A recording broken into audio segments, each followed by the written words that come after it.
जितनी देश की महंगाई बढ़ी, हो सकता है 2 से लेके 4, 2 से लेके 6% तक हमने मान ही रखा है। हमारी मॉनेटरी पॉलिसी कमेटी कहती है कि भारत की महंगाई 2 से लेके 6% तो बढ़नी ही चाहिए।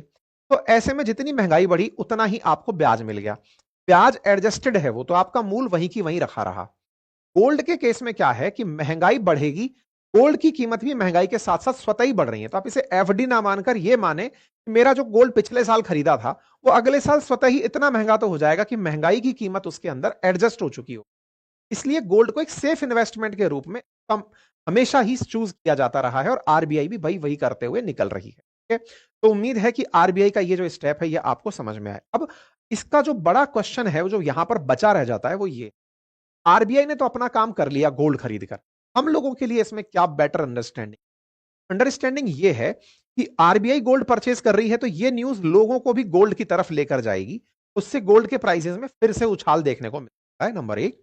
वहीं दूसरा, आरबीआई का फॉरेक्स को घटाकर, डॉलर के मुद्रा भंडार को घटाकर गोल्ड में निवेश कर देना, फिर यह दर्शाता है कि डॉलर की प्राइसेस हो सकता है अभी और ऊपर जाने वाली। और दो, नंबर तीसरा, रुपये की मजबूती को लेकर आरबीआई खुद से सिक्योर नहीं फील हो रही है।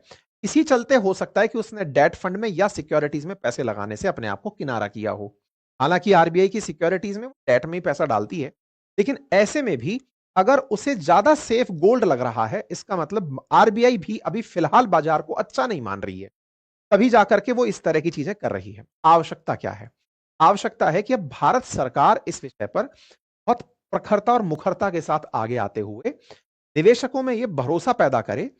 इन नीतियों का दुनिया में हम केवल किसी गुलाम थोड़ी हैं कि अमेरिका हमारी नीतियों को इतना बुरी तरह प्रभावित कर देगा, बात ही बातों में बाजार इतना गिर जाएगा, ये तो बहुत बड़ी मतलब दुविधा हो जाएगी। ऐसे में भारत सरकार को चाहिए अब निवेशकों का विश्वास लौटाने के लिए वो फिर से कुछ प्रयास करे, इंटरनेशनल डील्स करे, फ्री ट्रेड एग्रीमेंट दुनिया के कुछ ऐसे देशों से करे जहां से हम ट्रेड के अंदर ट्रेड बैलेंस की स्थिति में रहें, कि हम अपने सरप्लस को बरकरार रखते हुए आगे बढ़ें।